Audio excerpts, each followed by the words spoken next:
Good afternoon or good morning to our webinar attendees. My name is Daniel Patterson.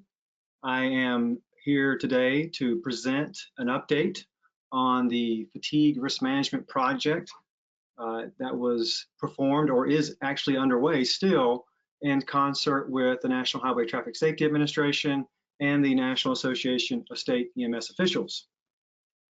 Just some quick housekeeping.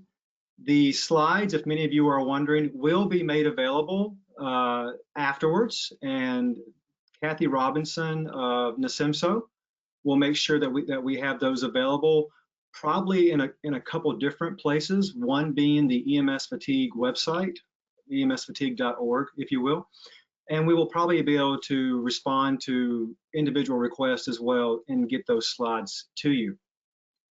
Other housekeeping. If you have a question at any time during the webinar, please don't hesitate to use the question feature on the GoToWebinar control panel, or send an email to myself. I'm more than happy to respond to you individually, and you will be able to find my email at the end of the presentation, but just in case you don't have it, it is pdp3@pitt.edu, and if you got the spelling wrong, don't worry, the email will show up later.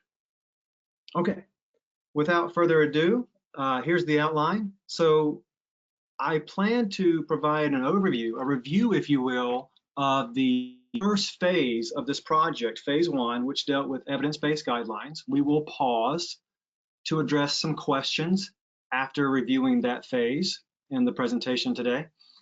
And we'll jump into a discussion of phase two, the experimental study, which is currently underway. And then we will take some questions after that. The project briefly is called the Fatigue and EMS Project.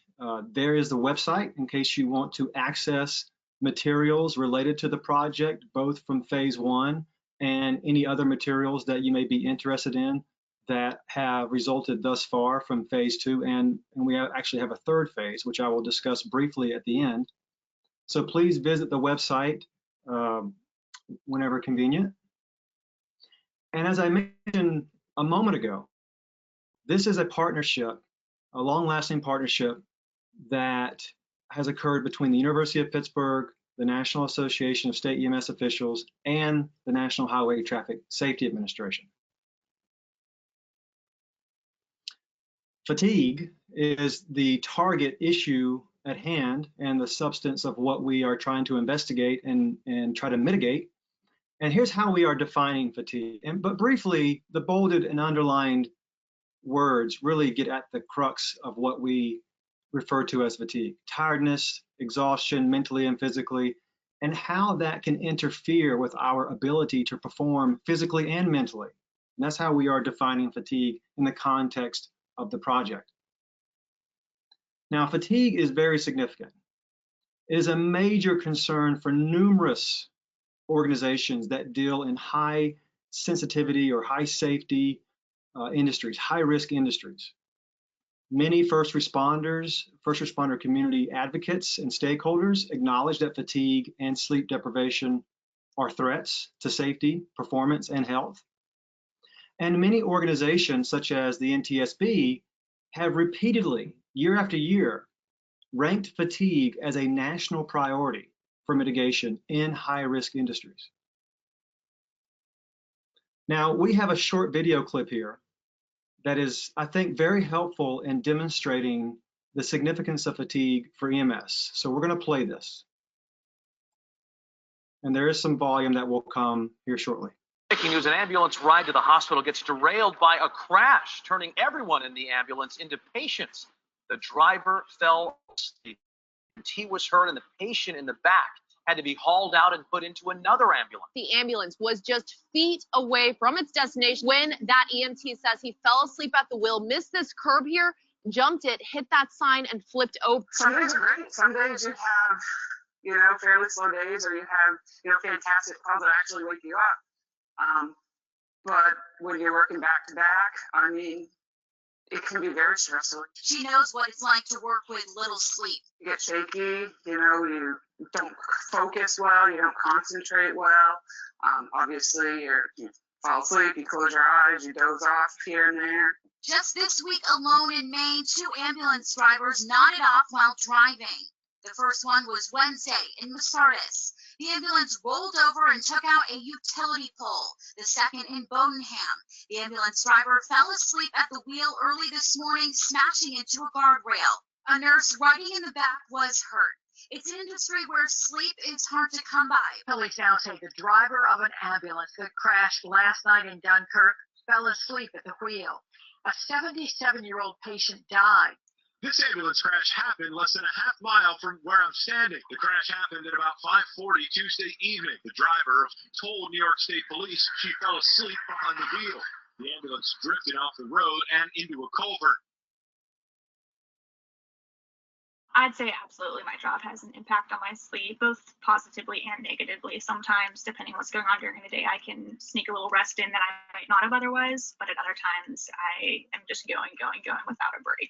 I absolutely do feel that our job has an impact on our sleep, both at the workplace and in your personal life. Working in the EMS industry, you can get called out at any time of the night. So the quality of sleep that you're getting is not the best quality that you would at home, sleeping uninterrupted. I would say usually 6 hours of sleep. I'd say I need at least 5 to 6 hours in order to feel pretty good. On average, about 4 hours of sleep, 4 to 6 hours of sleep. I need approximately 4 to 5 hours of sleep to feel good. I need 6 to 7 hours a night to feel good. Anywhere between 5 and 8. I'd estimate I would probably need about 6 hours of sleep to feel good on a regular day. I need about 5 to 6 hours of sleep to feel good. I feel good after about 4 hours of good solid sleep. If I'm working consecutive shifts, like picking up overtime, anything like that, I'll get anywhere between 2 to 7 hours, usually in the 2 to 5 hour range. I believe the fatigue is a big problem in not only EMS, but public safety personnel in general. I do believe. I absolutely believe that fatigue is a problem. I think what frightens me most is that there are very good people who work very diligently, and because they have sleep debt and working so many hours, they don't realize they're at risk for making some big mistakes. The mistakes have clinical issues and also operating a motor vehicle. And we don't have the ability right now to teach them about it very well or to have interventions that would be effective, keeping them safe. I think the resources that would be helpful would be the things that we know from research works. Having standardized education for how to be healthy and safe would be valuable. Many healthcare workers now are understanding that our health and wellness is very important to our ability to provide care, but also for our longevity and our own personal health. I believe EMS has been left out of this. Very few of the folks I talk to have any understanding of what would work and how to be healthy, even though they care for others. So given what we know and given what is known, I believe that most of us would accept that fatigued EMS clinicians are a threat to their own health and safety, to their patients' safety, and to the public. In response to years of what we may consider case reports, anecdote, and a growing body of research, the National Highway Traffic Safety Administration put out a call for proposals in 2015 to help address fatigue and develop some solutions. And we at the University of Pittsburgh, along with our colleagues at the National Association of State EMS Officials, were fortunate enough to receive this funding and embark on what would become a project that we have divided into 3 phases. Phase 1 focused on developing evidence-based guidelines, doing a rigorous research, review of the research.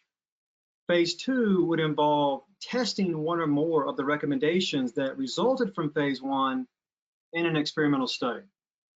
And Phase 3 would be to take what aviation and other high-risk sectors or industries have used for years to help guide their decisions regarding shift work, referred to as biomathematical models, adapt one of those models that have been used by different industries such as aviation, specifically for use in the EMS setting. And that phase is underway, as is phase 2. Now, what I want to talk about first is what we have done with respect to phase 1. So one objective for today's webinar is to provide you with an update on what has been accomplished. And so I will review phase 1 and our accomplishments to date, and I will clarify what may be some confusion or misinformation regarding some of the elements of phase 1. And then I will move into an update or highlighting of phase 2 and discuss some of the opportunities that still exist for local EMS agencies to get involved with phase 2, which happens to be the experimental study currently underway. But let's go into phase 1. So phase 1 deals with the development of evidence-based guidelines. Now, what are EBGs, referred to as EBGs for short? They are really summaries of the evidence, the best available evidence, and designed to help administrators, practitioners, and patients make decisions regarding their appropriate care or protocol regarding whatever the target outcome is. So they really are helpful resources to help make decisions. What is really unique at this moment in time is that we in EMS are witnessing a tremendous growth of EBGs for EMS and pre-hospital care. Now, most of these are clinically focused, as they should be, but others, such as the one that we are discussing today, are really focused on operations, and they deal with the health and the safety and the well-being of our workforce. So if you want to become up to date with all the different guidelines that are underway or have been published to date, I would invite you to visit the Pre-Hospital Guidelines Consortium website and just browse around and really identify what guidelines are currently out there for you that might be helpful in your decision making. Now, I also need to take a moment here to clarify how EBGs, evidence-based guidelines, are different from what may be referred to as consensus or position type statements.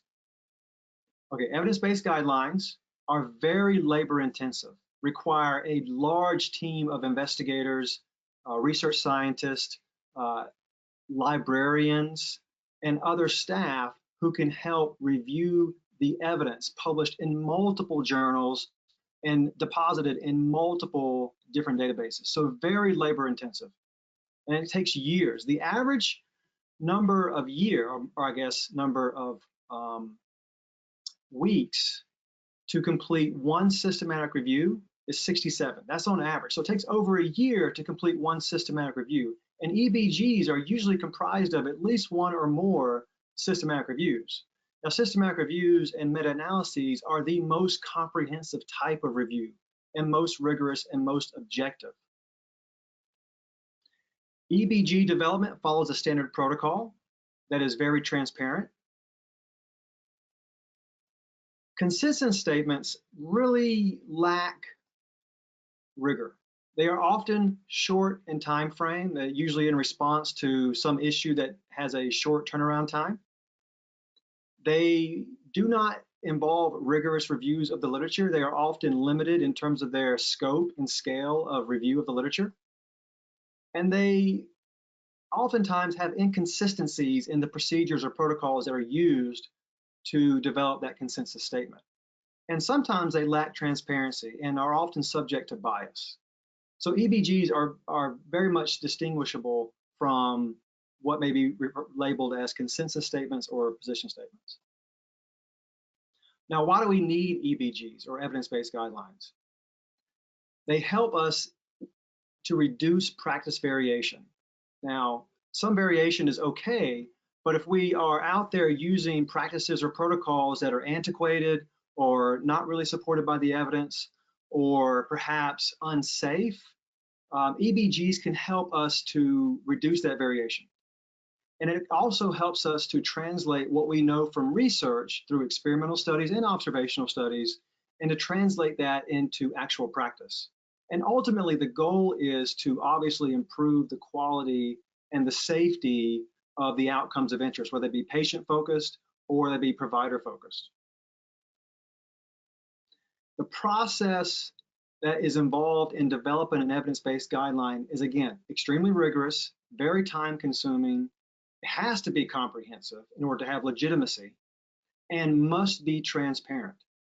Now, there is an emerging standard protocol out there now for those who want to develop EVGs for them to follow. It is referred to as GRADE, the GRADE methodology or the GRADE framework. And there's the website on the screen there for you to go to learn more about this methodology, this approach.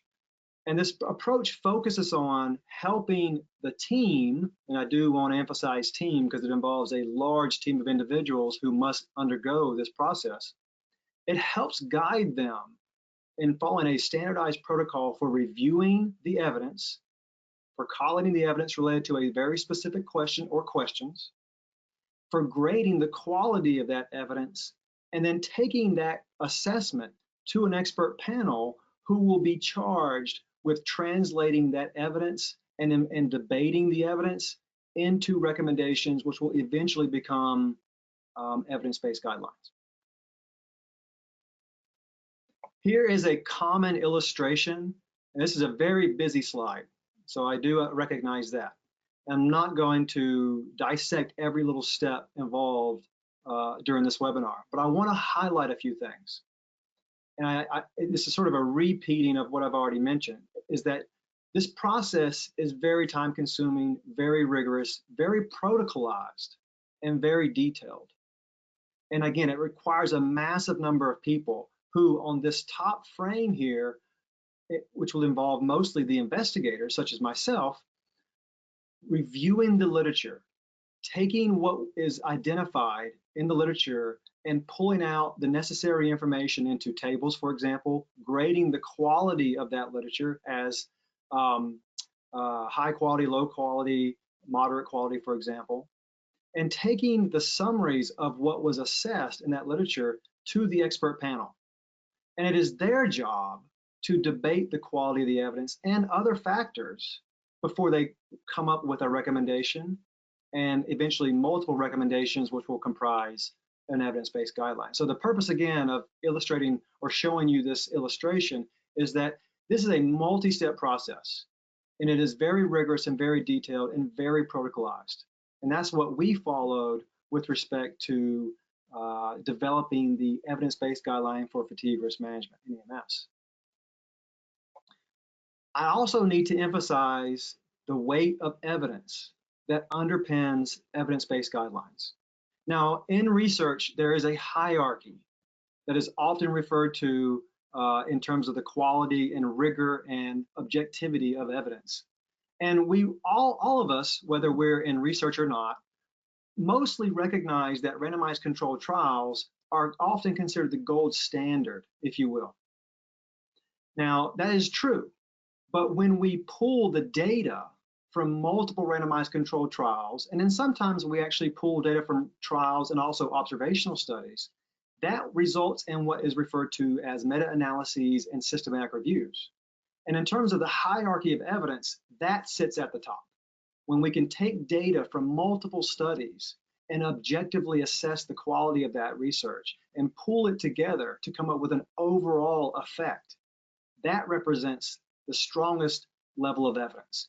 And that is what underpins evidence-based guidelines.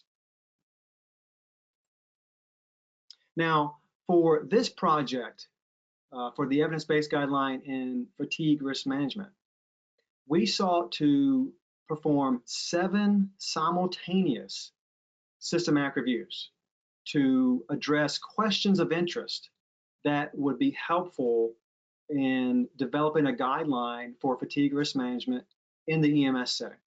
Now, that not all questions of interest were answered. There are limitations. We couldn't settle on 15 questions or 20 questions because the project would probably still be underway. It would take a tremendous amount of time to address that many questions. And in fact, it took a tremendous amount of effort to address the 7 that we did during phase 1. And we did it in a record amount of time. The first question dealt with identifying tools that could be used, and mainly survey tools, that can be used in the EMS setting that may be considered reliable and or valid for assessing fatigue in the field. The second dealt with shift duration. The third dealt with the use of caffeine as a countermeasure. The fourth question dealt with looking at the impact of napping on duty, and specifically on duty. The fifth question dealt with education and training and how that may have an impact on different outcomes in the EMS setting. The sixth question dealt with looking at the impact of modifying task load or workload and how that may have an impact on outcomes. And the seventh question dealt with looking at the evidence that would support the use of biomathematical models, and those are the tools that I mentioned earlier that are used every day in aviation and other high-risk sectors to help guide decisions regarding shift scheduling. We wanted to look at the evidence to see, does use of these tools, these biomathematical models, actually have an impact on certain outcomes that are relevant to EMS? So again, 7 different systematic reviews undertaken simultaneously, and the end result would be whatever the results were taken to the panel for them to debate and to come up with evidence-based guidelines based off of specific recommendations. Now, what resulted? I'm not going to go through all the details because as I've shown you earlier, it is a very detailed, rigorous process, and I'm just going to cut to the chase in terms of what was discovered. Now, in total, our team, which involved more than 24 investigators, graduate students, librarians, and other staff to help screen and isolate the relevant literature, we reviewed more than 38,000 pieces of literature from 1980 all the way up to 2016. So 36 years of data is what we looked at for these 7 different questions.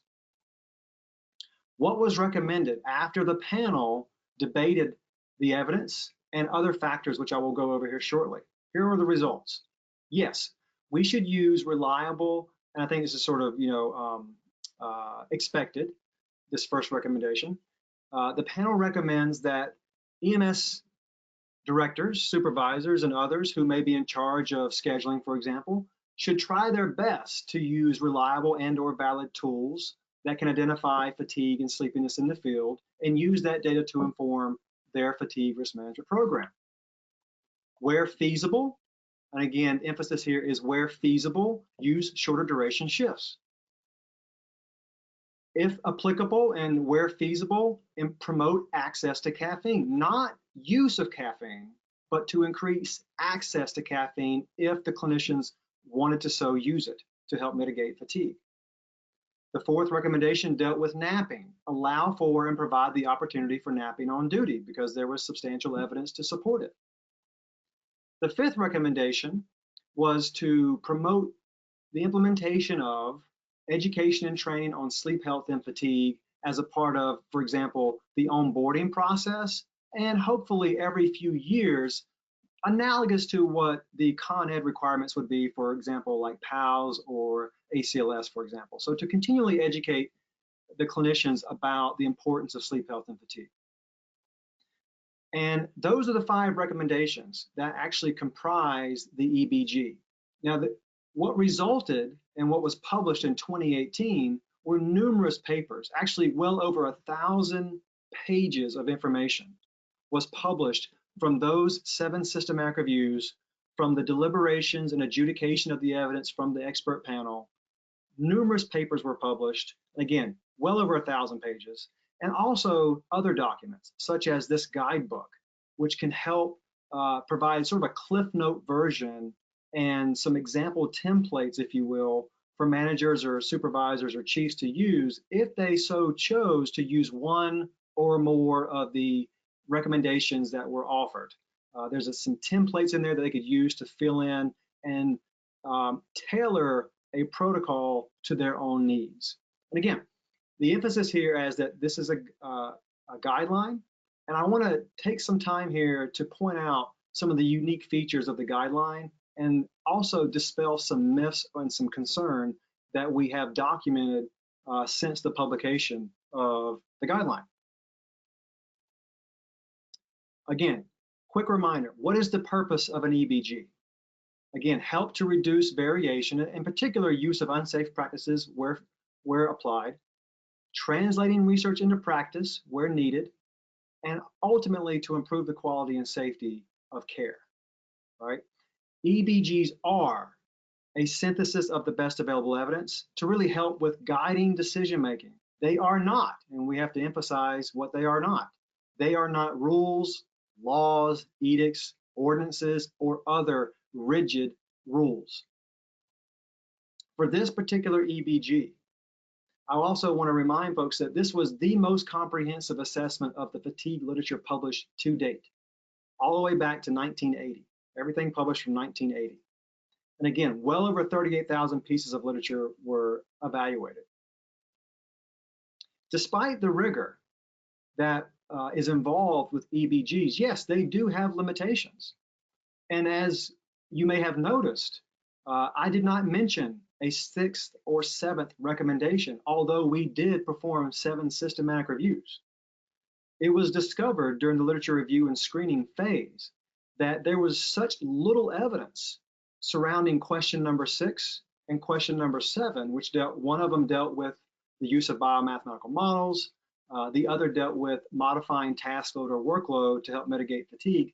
There was such little evidence published that the panel said, we have such little evidence here, we are not comfortable with making a recommendation. And so that does happen from time to time, is that when you set out to assess the evidence to either support or refute a particular strategy or to inform the development of a strategy, it may occur that the evidence is so minuscule that there's just not enough there to inform a strategy for a particular outcome. And that was in fact the case for the systematic review number 6 and 7.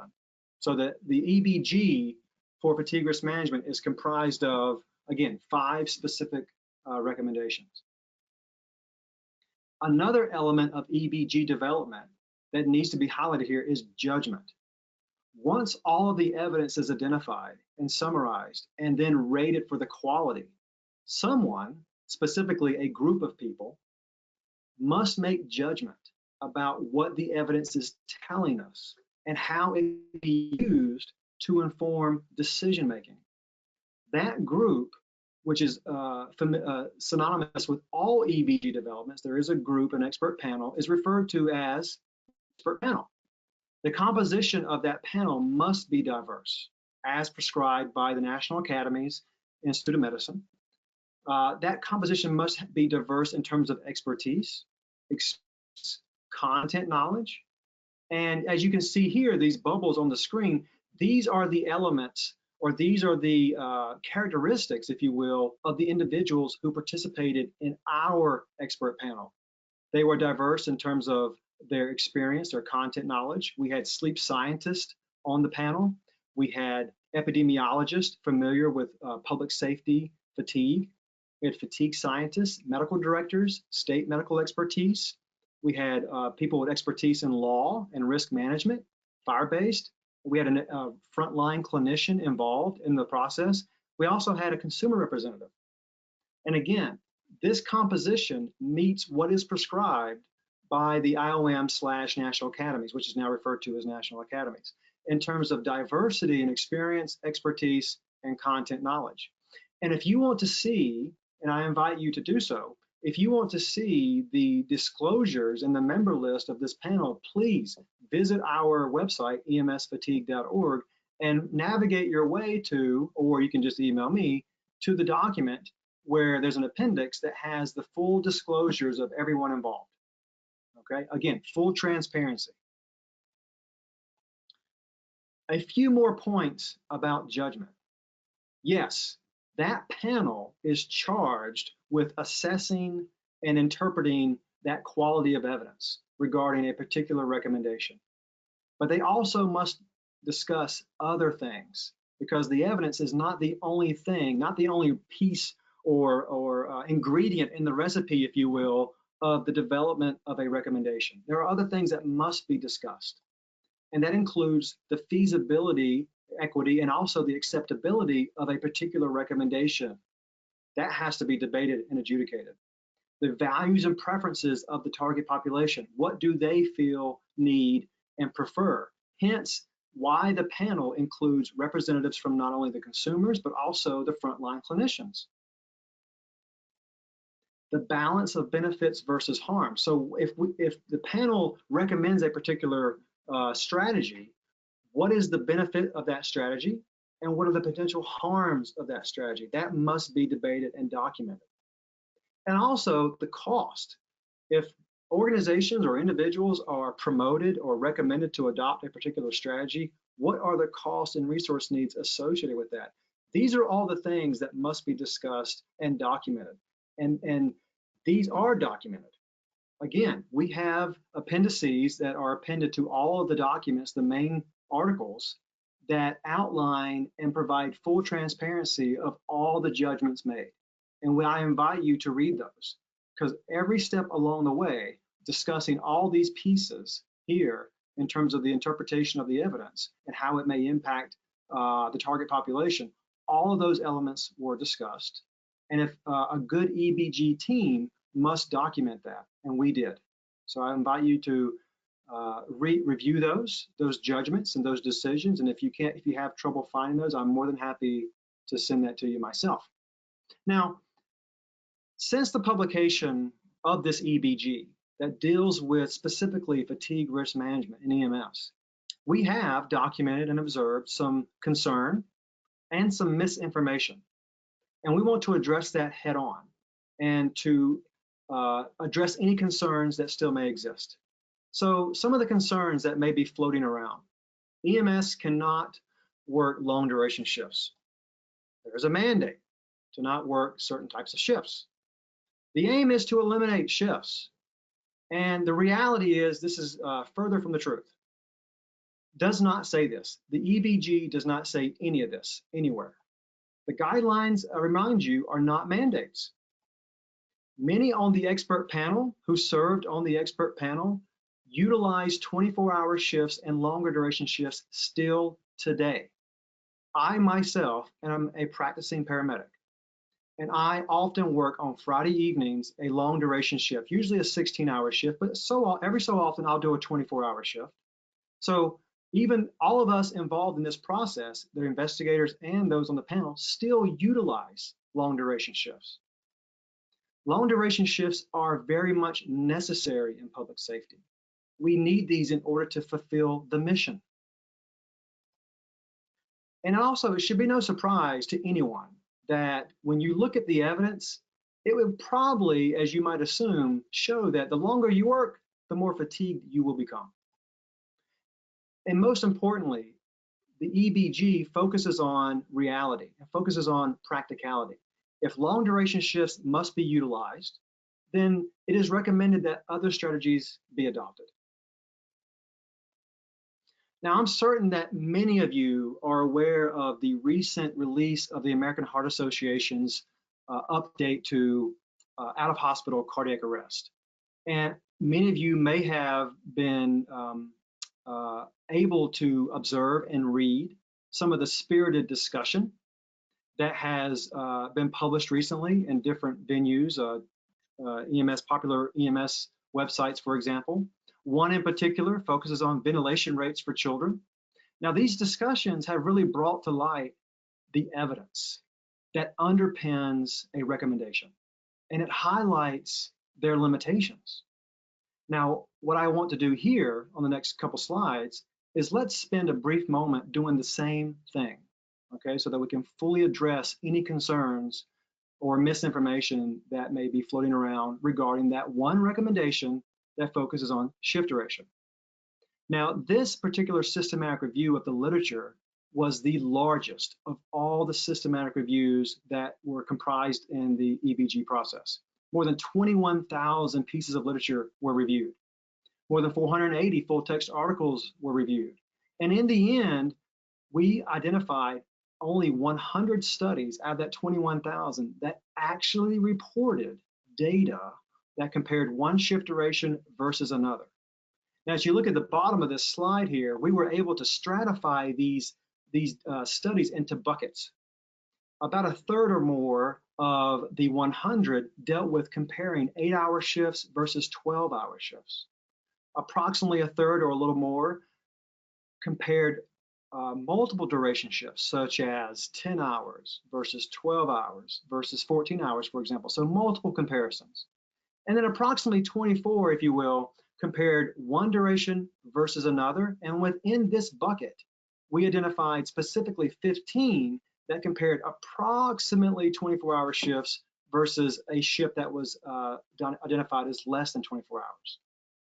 Now, what I want to point out here is that we have all this documentation associated with this recommendation published, and all the judgments made regarding these different buckets are highlighted and documented. And in fact, the largest sum of documentation associated with the EBG is associated with this specific recommendation.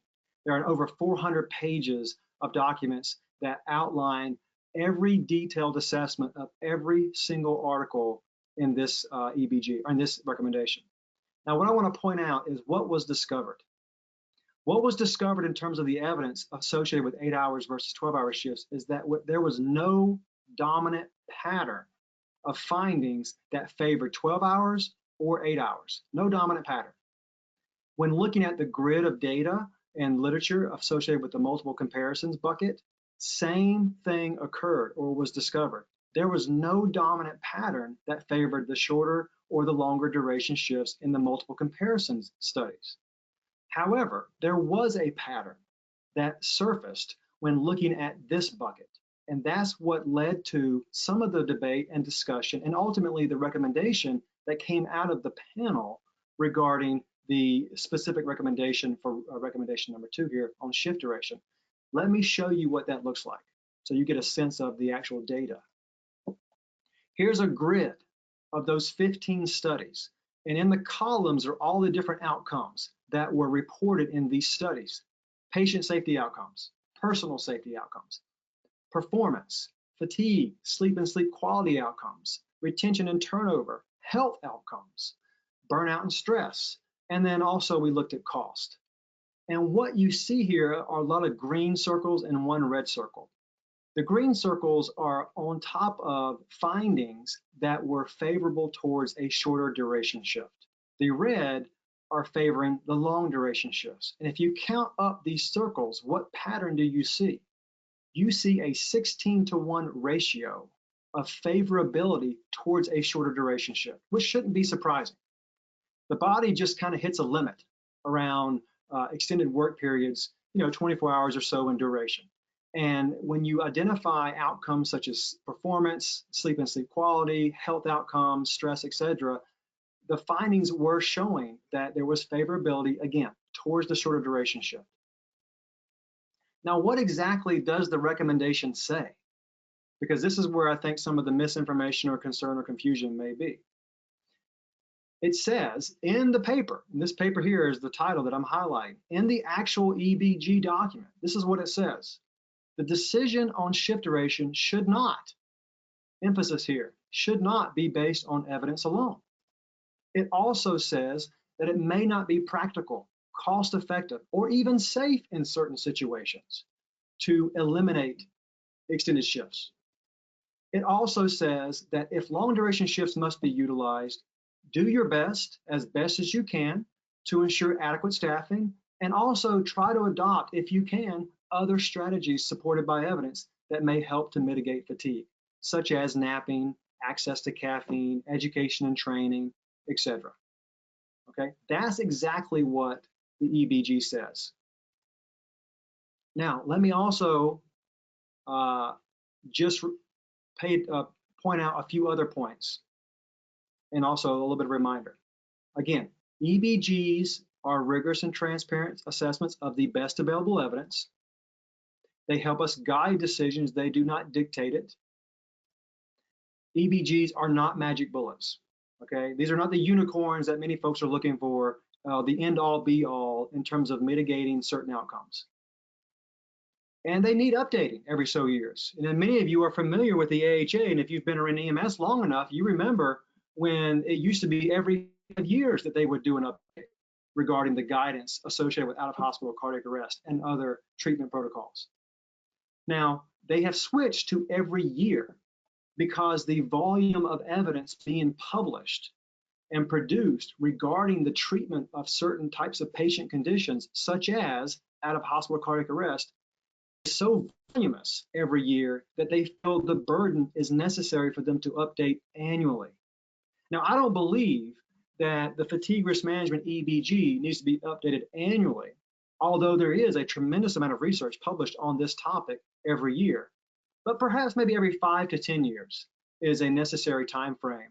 And with those updates, yes, it may actually occur that some of the recommendations that were produced in the original guideline, which was published in 2018, they may change. That is very much possible. Now, the reality is this: fatigue cannot be eliminated, okay? It has to be managed. And we have to be able to manage it using good decision-making. And we hope that some of that decision-making involves what works best for you and your organization, but also hopefully guided in some respects by the evidence, by the synthesis of the evidence, to hopefully, again, reduce practice variation where necessary and to improve quality and safety. Now, we need to also slow down here and also pay attention and also be aware of the fact that there is no gold standard fatigue management program out there specifically for EMS. And we are fully anticipating that there will be wide variation in different types of programs and what fits best for individuals and organizations. What we hope to help with is to help you, especially the leaders, agency directors, medical directors, supervisors, and others who are in the position of making decisions. We want to help you fill your toolbox with tools that are supported by, or at least informed by, the best available evidence. And that toolbox may include all or some of the recommendations that were produced from this initial EBG, and if so, that's great. But we also fully anticipate that there are other things that will fill your toolbox. And again, what really, in some cases, works best for you and your local organization. And again, the burden is on you to create a combination of strategies and to use tools that work best for you and your agency. And hopefully, again, that toolbox will include some, at least some, doesn't have to be all, we hope, of some of the strategies that are supported by a summary of the best available evidence. Now, I'm going to close out this update with respect to the phase 1 with a couple observations. Why is this specific EBG significant? And this is worth pointing out. I think it's really important and something to be proud of, because EMS is often left behind in comparison to other sectors of healthcare and other sectors of other high-risk industries. None of the other high-risk industries have ever done an assessment of the literature and the evidence as comprehensive as this, even though they have been around for a lot longer. You know, one of the burdens that we must overcome as a team who is striving to develop an EBG, we must first identify any existing, published, or accepted or utilized guidance that informs the same outcomes of interest that we are interested in. And that was a process that we fulfilled early in this project. We looked high and low, wide and far for any existing EBG that dealt with fatigue risk management in high-risk settings, including transportation and other sectors. We found none. And so there is no other resource like this. And if you talk to other experts out there who deal with fatigue management in these high-risk settings, such as aviation, they will tell you that this EBG is a model for their subsectors. So I want you to know that this is something is significant, and it's something to be proud of in terms of EMS being the first to produce something like this. Another thing that I want to point out is, don't take my word for it in terms of the significance of this EBG. You should also take the words of objective reviewers. Now, in 2020, in the Pre-Hospital Emergency Care Journal, there was an assessment published by Turner and colleagues, where they actually sought out all of the evidence-based guidelines that were focused on EMS to assess the quality of these EBGs and to provide all of us, clinicians, medical directors, researchers, agency directors, for example, an assessment of the quality of these guidelines for us to have more ammunition, more tools in our toolbox to assess whether or not we want to use a certain EBG. And they assess quality based on things like scope of purpose of the EBG, stakeholder involvement, the rigor and objectivity, the clarity, applicability, and editorial independence. And what did they find? They found that there were 71 evidence-based guidelines published up to year 2018 through 2018. That is remarkable. I'm not sure that many of you on the webinar actually were aware of that, but there are a tremendous number of EBGs out there, okay? What did they find? They found that yes, a vast majority of these EBGs are clinically focused, and a very small number are focused on things like operations, which is what the EBG that we worked on is really focused on.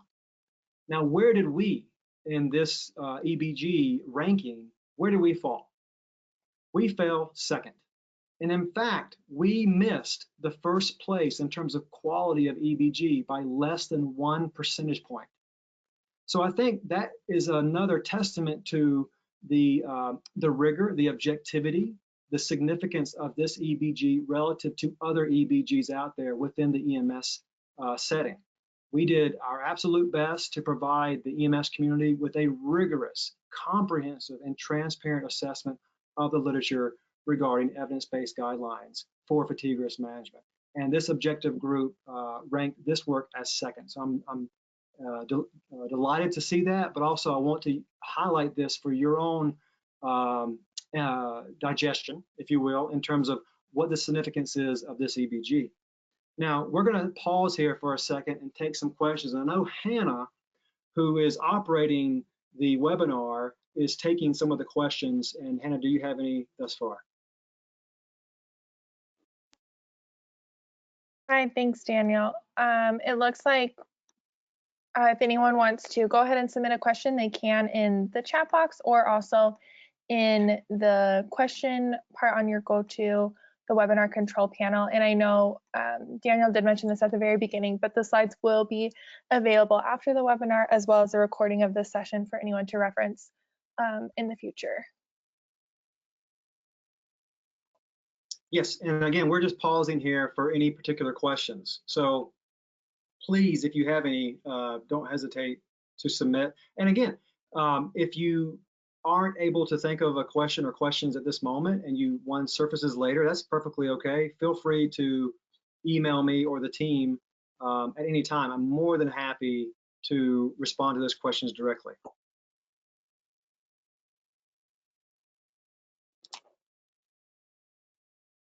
Okay, Hannah, should move forward? Yeah, we can move forward, and then if anyone does submit them, I will just let you know. Okay, great.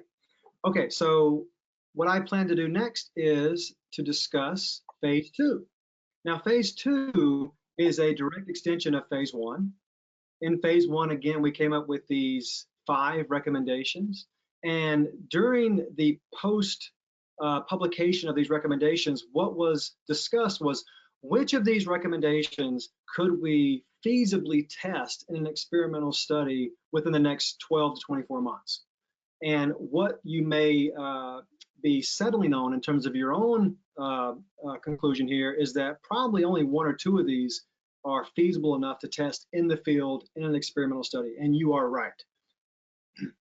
The 5th recommendation, which dealt with educating and training individuals on the values of sleep health and how to mitigate fatigue. That is the one that we operationalized as a strategy that we wanted to test in a nationwide experimental study.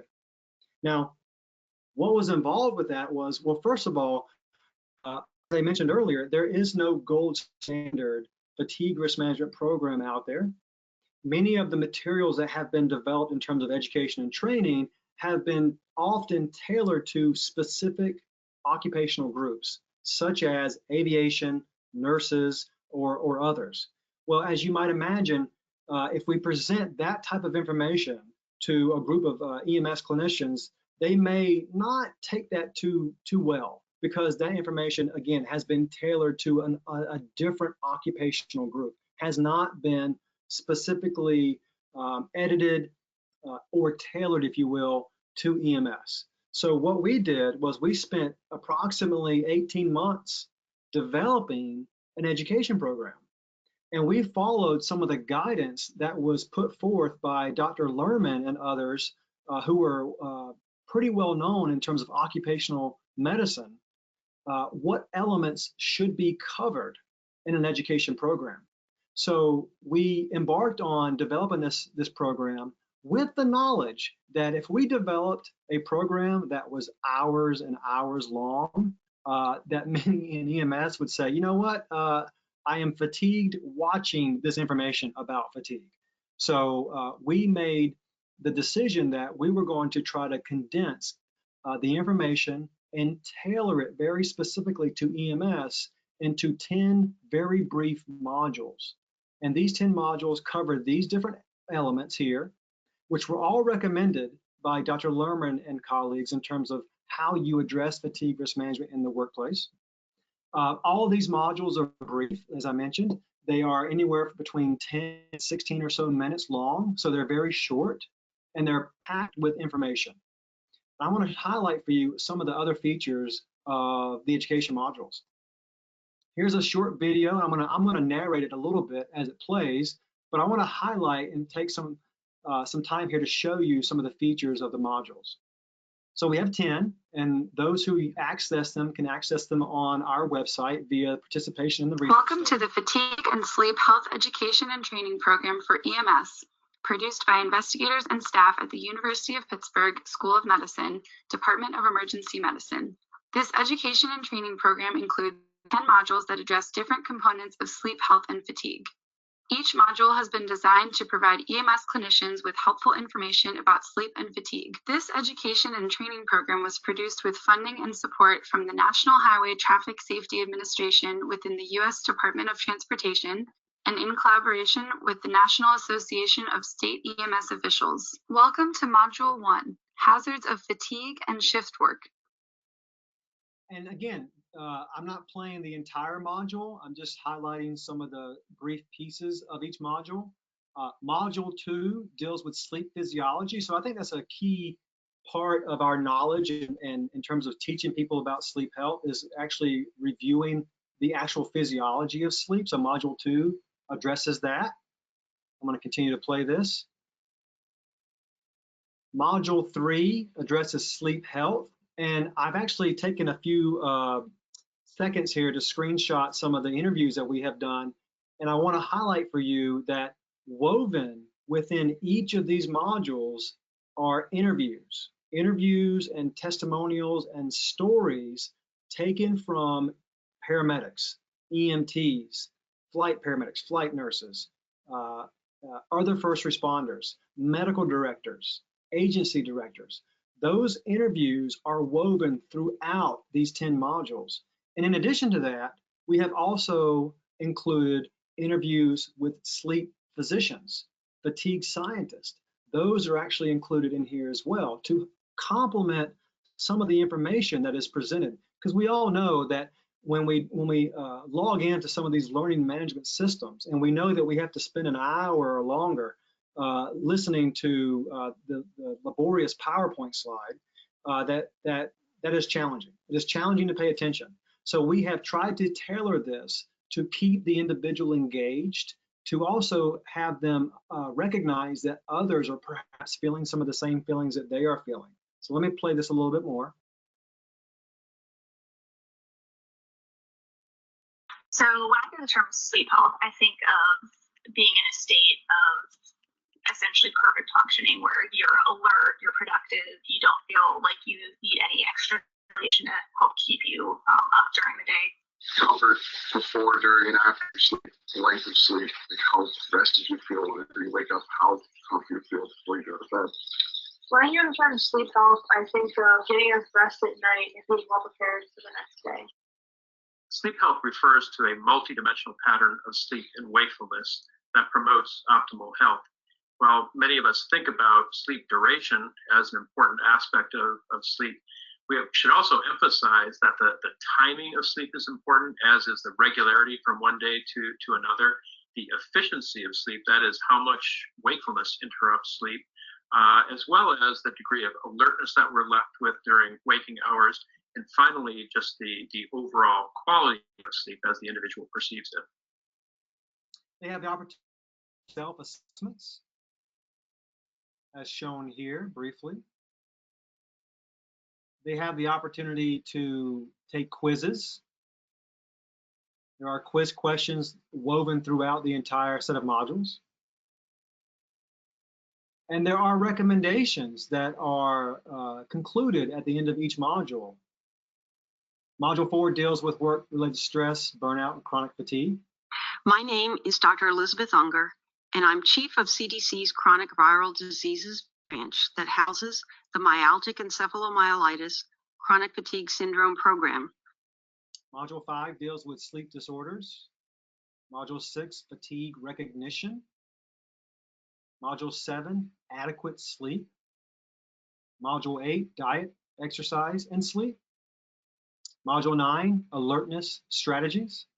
And Module 10 is probably one of the most important ones, that fatigue is managed, not eliminated. And that is a theme that, again, I want to repeat over and over again, is that we have to recognize that fatigue is a thing in EMS and public safety that must be managed. We can't fully eliminate it.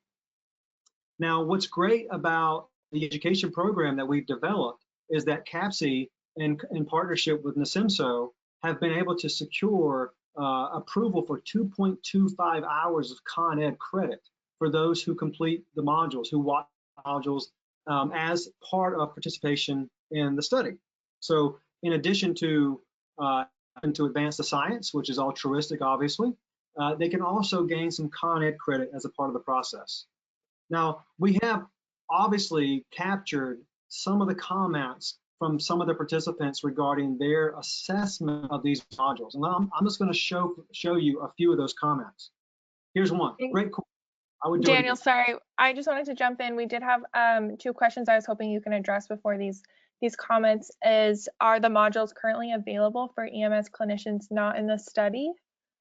I will actually address that here in the next few slides. They are, okay. But there's a certain requirement that must be addressed in order to gain access. But anyway, so some of the comments. Great course, looking forward to finding out the results, well organized, great information, excellent material, the right length, and as I mentioned before, we focused on that very specifically for achieving the objectives. Great job. You should try to get this on blank website. And then this is a very heartening comment that came from one of those who is a participant and reviewed the modules. Since I enrolled in this, I have been doing better with all my sleep rest cycles. I have been dieting. Obviously, one of the modules addresses dieting. Wonderful loss of weight in 8 weeks. Very thankful to us for getting the information to them and helping them become more healthy. So that is a wonderful comment from one of the individuals who was able to review the material. And it looks like it was able to help them change their sleep health and their health in general. Now, the design of phase 2 is very unique, okay? What I want to point out first, and I'll repeat this again, is that everyone who participates in the study eventually will get access to the modules, okay? This is a randomized trial, and we first must have agencies contact us and sign up. Once the agency agrees to participate, then we will send the agency specific information to pass on to the individual clinicians at the agency who can voluntarily participate. Again, this is a voluntary participation research project. There's no coercion, there's no you have to do this. It is completely voluntary. And we've had agencies thus far where we've had wonderful high levels of participation and other agencies where we have not. And that's just expected. What's involved? Well, once the agency is randomized to either the intervention group or the waitlist group, we then instruct them of their status. If they are in the intervention group, that means anyone who signs up immediately at baseline will have immediate access to those education modules, and they can watch them as many times as they want. We hope that they stay on as a part of the study for 6 months. We want to assess them at baseline, at 3 months, and again at 6 months with surveys. And then periodically we will send them text assessments to check in on them and to monitor some changes in sleepiness and fatigue. If they are randomized, the agency, if you will, and the individuals in the agency, if they are randomized to the waitlist group, we will hopefully get them involved immediately, and then they will gain access 3 months after they initially sign up. And the reason we have that is because this is a randomized trial, and we need to have an intervention group and a comparison group. The key feature to pay attention to here is that everyone gets access to the materials eventually at different times. Eligible agencies. If you provide EMS service in the US, if you're ground and or air ground mixed type service, if you employ 50 or more paid personnel, and there's a specific reason behind setting this limit, is because we are looking for moderate to large size agencies to be involved. And the reason behind this is because of the way the statistical power calculation was developed. So we are looking for agencies that are a moderate size or larger to participate in the project. And hopefully the agency who agrees to participate doesn't have specific or very strict limits on the use of mobile phones. And the reason behind that is the clinicians who enroll can actually access the modules via their smartphone and also answer those questions that I mentioned before via the website, their mobile browser, and also via the text messaging. In terms of individual level eligibility, hopefully those who are interested in participating work either full-time or part-time at the eligible agency. That hopefully they are 18 years or older and certified at one level of public safety. They can be a firefighter, EMT, paramedic, etc., flight nurse. Hopefully they work at least one shift per week at the agency. And obviously they need to have a smartphone that can actually send and receive text messages and access the modules via the browser. And hopefully they are willing to participate for the full 6 months. Those who participate are eligible for remuneration of $5 at enrollment and then $5 every month for a total of $35. And we will send a gift card from the University of Pittsburgh. The agencies, we will send them weekly updates, usually on Fridays, of their progress towards enrollment. We are giving the agencies, once they sign up, 30 days total to reach the goal enrollment of 50. We would like to get 50 individuals from each agency to participate. Now, as I mentioned before, not all agencies have reached that milestone. We would like for them to, but not all agencies have. Now, what's really rewarding here is if an agency is able to reach that milestone and to get to that milestone before the 30 days, we will actually open up access to the education materials at the right time point for everyone in the organization, whether or not they are participating in the study or not. So that's an additional bonus for that agency that signs up, is that if they can reach this milestone of 50 individuals participating before the 30 days, we can actually provide a different link to the modules for those who did not sign up, and have them be able to view the modules and then therefore apply for that 2.25 hours of Con Ed credit, even though they are not participating. Okay, so that's the update to phase 2. What I really hope is that we are able to get some of the individuals on the webinar today interested and to participate. And I'm going to just skip a slide and come back to that one slide I just skipped, is that we do need agencies who want to agree to contact me. Okay, this is our website. We have a deadline of December 15th where we are actually stopping new enrollments in terms of agencies. If an agency decides to participate with us on December 15th, yes, we will actually allow individuals in the agency to sign up 30 days after that. That is perfectly okay. But we are shutting off new agencies on December 15th in order to meet our deadline for NHTSA. Okay, so if you are interested as an agency leader in participating in this research study, please don't hesitate to reach out to me after the webinar or whenever is convenient for you. I'm more than happy to screen your agency for eligibility and then also get you enrolled as soon as possible.